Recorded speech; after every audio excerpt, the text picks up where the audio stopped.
Depreciation का दूसरा class है आज।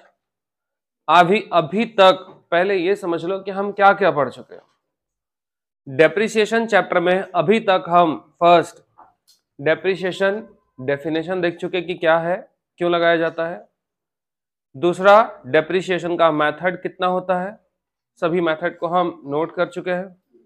और तीसरा, डेप्रिसिएशन से रिलेटेड फॉर्मूलाज कि हम कैसे डेप्रिसिएशन कैलकुलेट करते हैं। ये तीन चीज अभी तक हो चुका। अब देखो, डेप्रिसिएशन कैलकुलेट करने के बाद हम डेप्रिसिएशन से रिलेटेड कुछ बेसिक एंट्रीज है, उस बेसिक एंट्री को पहले हम शुरू करेंगे, जर्नल एंट्री जिसको आप कहते हो।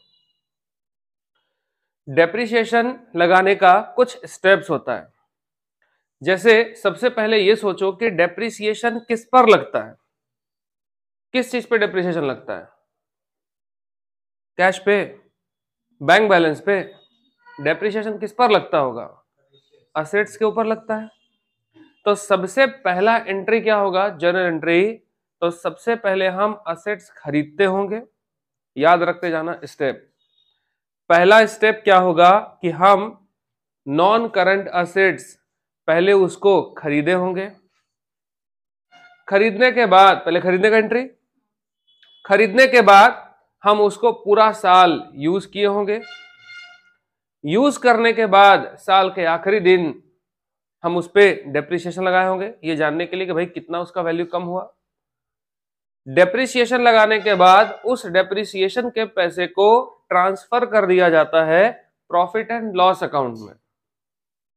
और कभी कभी ऐसा भी होगा कि जिस प्रॉपर्टी को खरीदे थे, एक आध साल यूज किए या नहीं भी किए, पता चला बीच में ही हमको उसको बेचना पड़ा।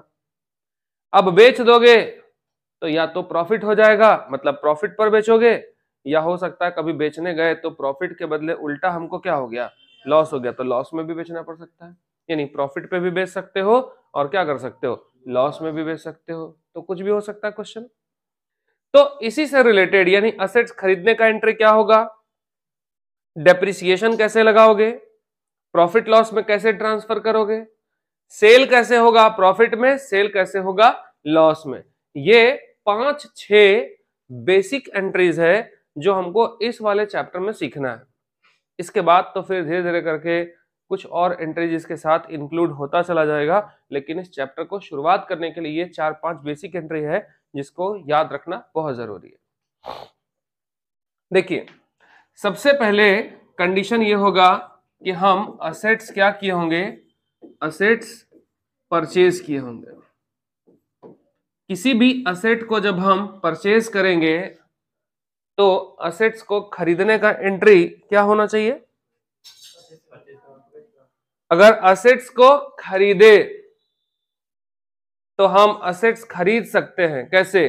कैश में भी खरीद सकते हैं, किसी से हम चेक देके भी उसका असेट्स खरीद सकते हैं यानी बैंक के थ्रू, और बिना पैसे के किसी से उधार भी तो खरीदा जा सकता है। अब देखो, नगद खरीदो या उसका पेमेंट चेक से करो या उसका पेमेंट ही मत करो, उधार खरीद लो, हर हाल में जिस प्रॉपर्टी को खरीदे होंगे असेट्स तो आया होगा हमारे पास। असेट्स अगर खरीदे तो असेट्स क्या हुआ होगा, आया होगा। आता है तो डेबिट कर लेना।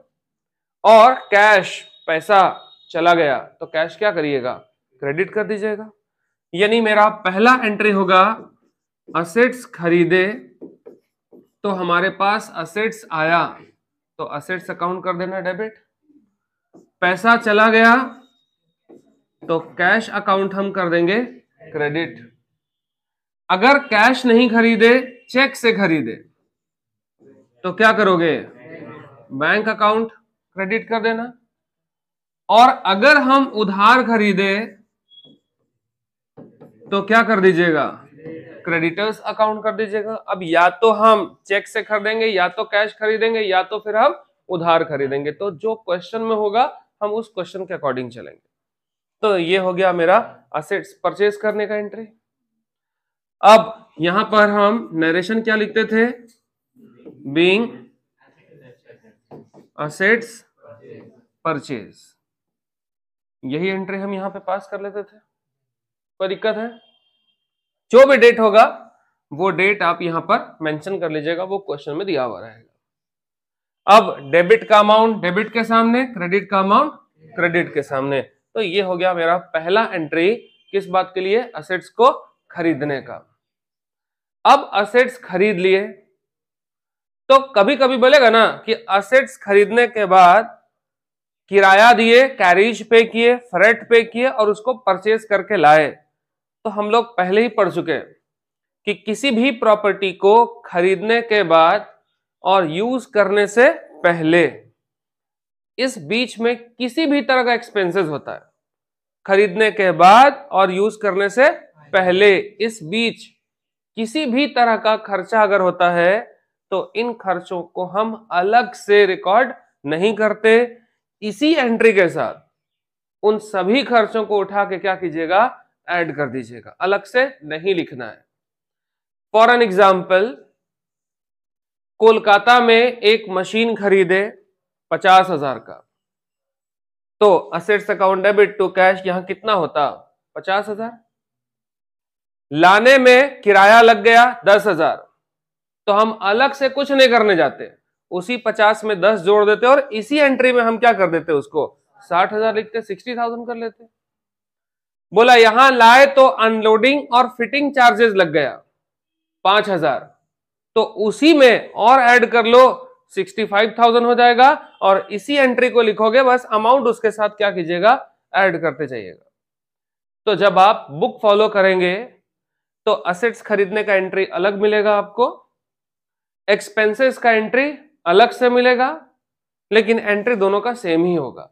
तो हम दो अलग अलग बार क्यों याद करेंगे, दो अलग अलग बार लिखने से अच्छा है एक ही एंट्री हम याद कर लेंगे और दिमाग में सिर्फ बिठा लेंगे कि असेट्स खरीदने का एंट्री होता है assets account debit to cash या बैंक या नहीं तो क्रेडिटर्स। अब ध्यान ये रखना है कि असेट खरीदने के बाद और यूज करने से पहले किसी भी तरह का खर्चा अगर इस बीच हुआ होगा तो उन सारे खर्चों को एक एक करके हमको क्या करना है, उसी में ऐड कर देना है। असेट्स खरीदने का एंट्री हो गया। अब क्या हुआ, असेट्स खरीद लिए, असेट्स खरीदने के बाद अब हम उसको इस्तेमाल करने लगे, अब हम उसको यूज करने लगे। असेट्स की जगह मशीन, बिल्डिंग कुछ भी हो सकता है। अब हम उसको यूज करने लगे, करते करते करते यूज करना ट्रांजैक्शन नहीं है तो इसको यूज करो। आप ये व्यापारिक लेन देन नहीं है यूज करना, इसलिए हम उसको रिकॉर्ड नहीं करते। अब साल का अंत हो गया, साल का आखिरी दिन आपके बुक के अकॉर्डिंग कैलेंडर ईयर भी हो सकता है यानी 31 दिसंबर, और साल का आखिरी दिन फाइनेंशियल ईयर भी हो सकता है 31 मार्च। वो बुक पे लिखा रहेगा कि कौन सा ईयर आप मानते हो, 31 दिसंबर भी हो सकता है, 31 मार्च भी हो सकता है। जैसे ही साल खत्म हुआ आप दूसरा एंट्री क्या करोगे, डेप्रिसिएशन लगाओगे।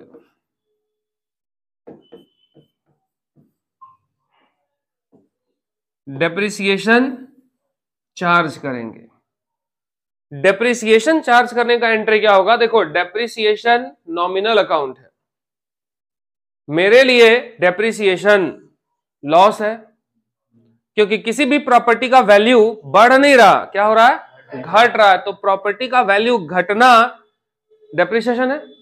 अच्छा, प्रॉपर्टी का वैल्यू घटा तो प्रॉफिट हुआ कि लॉस हुआ, लॉस हो गया। इसलिए हम डेप्रिसिएशन को नॉमिनल अकाउंट बोलते हैं क्योंकि ये मेरे बिजनेस के लॉस को दिखा रहा है।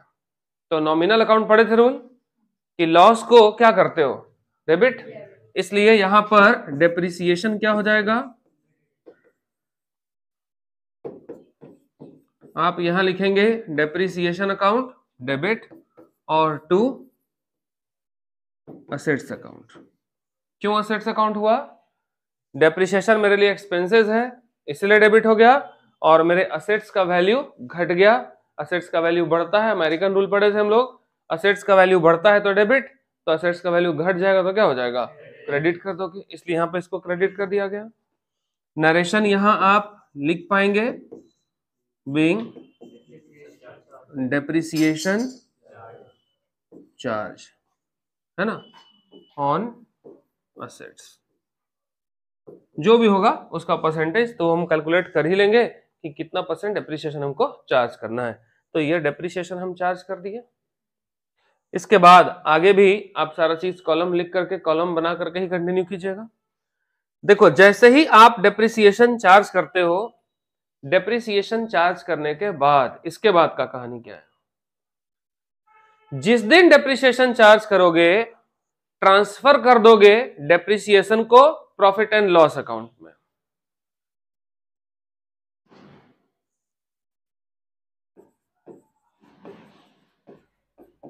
Amount of depreciation transfer to कौन सा account? Profit and loss account. हम लोग लेजर पढ़ते थे ना, देखिए कैश अकाउंट क्यों बनाते थे? कैश अकाउंट इसलिए बनाते थे ताकि कितना पैसा आया और कितना पैसा गया, इसका जानकारी कौन अकाउंट से मिलेगा? कैश अकाउंट से। आपके बॉस ने आपसे पूछा कि बैंक में कितना पैसा है अभी, तो बैंक अकाउंट का लेजर खोलिए, बता दीजिए बैंक अकाउंट में कितना पैसा है। इसी तरह से रमेश से कितना पैसा लेना है, तो रमेश का अकाउंट खोलो, बता दो कितना लेना है। दिनेश को कितना देना है ये जानने के लिए हम क्या करेंगे? दिनेश अकाउंट खोल के बता देंगे उसको।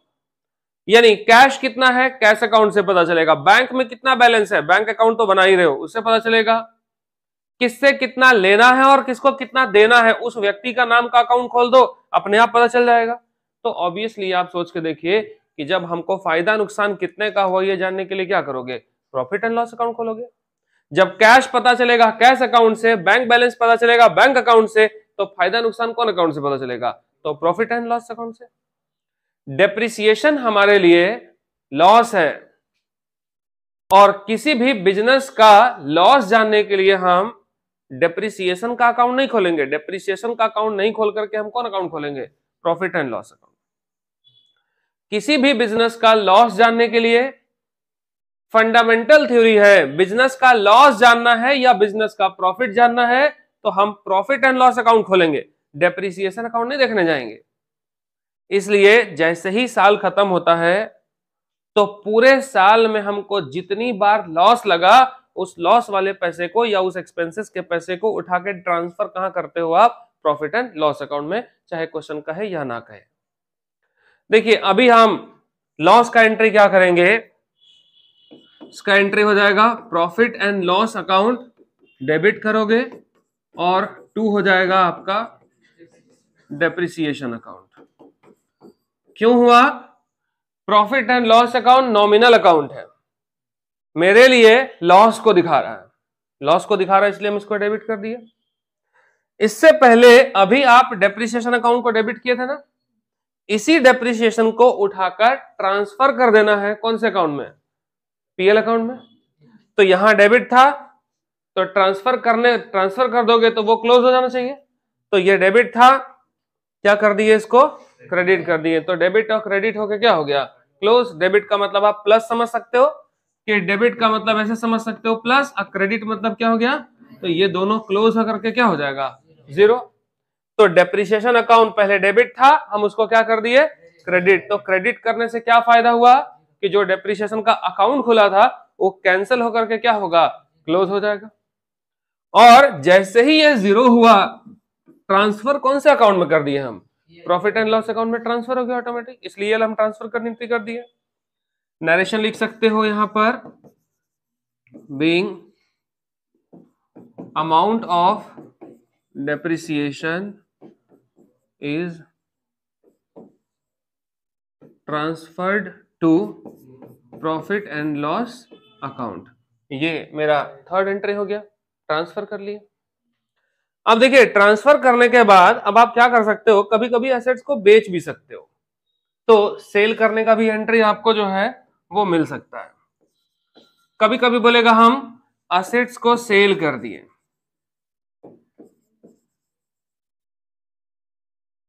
है ना, एट प्रॉफिट भी हो सकता है, या एसेट्स को हम सेल कर सकते हैं कैसे?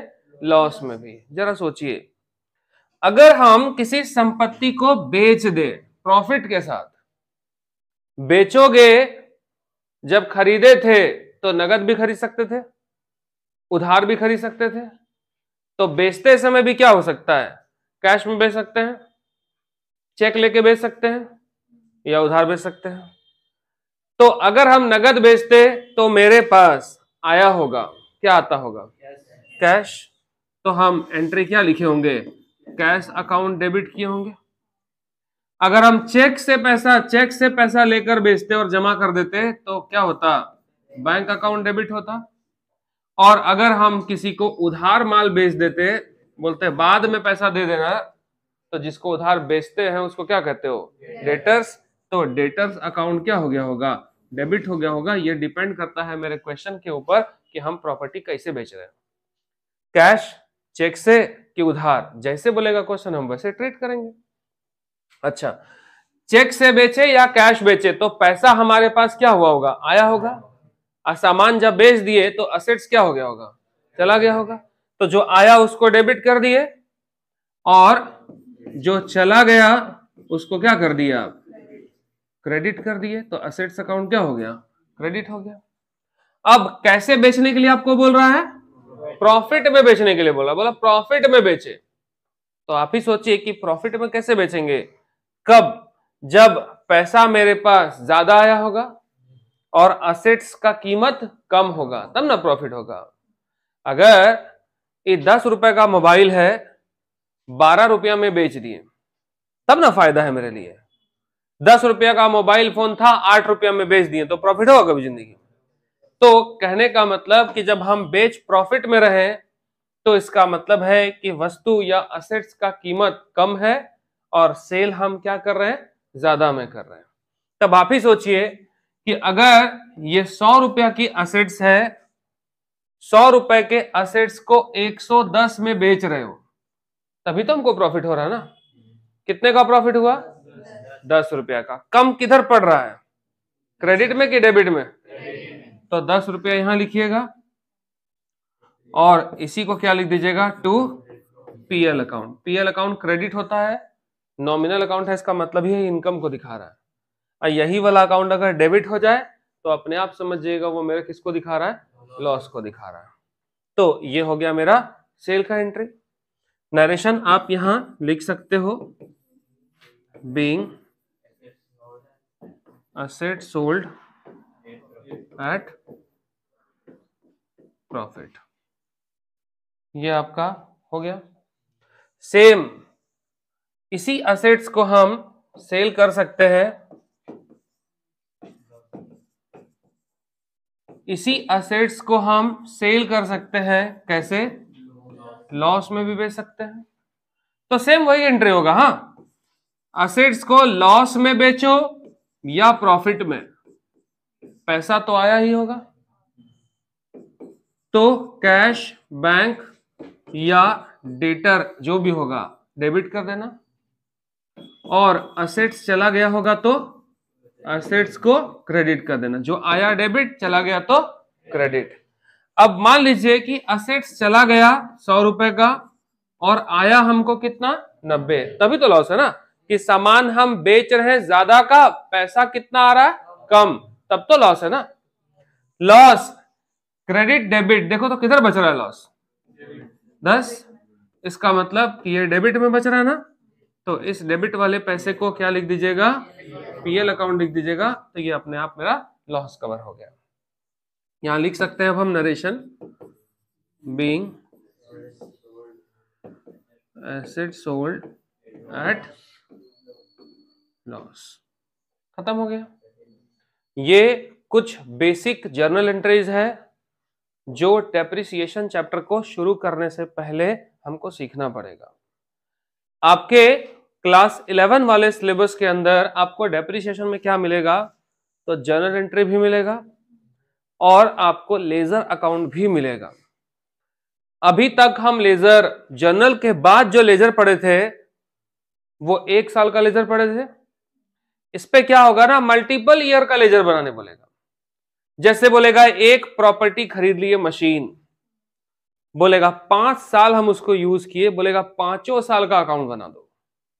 अंतर उस लेजर में और इस लेजर में सिर्फ इतना होगा कि लेजर चैप्टर में हम सिर्फ 1 साल का लेजर पढ़ते थे, यहां पे हम 4-5 साल का लेजर बनाएंगे। दूसरा डिफरेंस, जर्नल के बाद जब हम लेजर पढ़ते थे तो उस टाइम पे हम जितना जर्नल एंट्री पास करते थे उन सबका लेजर बनाते थे। इस वाले चैप्टर में हमको क्या करना है कि कुछ सेलेक्टेड अकाउंट है जिसका आपको लेजर बनाना है। ऐसा नहीं कि जितना अकाउंट आप देख रहे हो सबका लेजर बनाना है।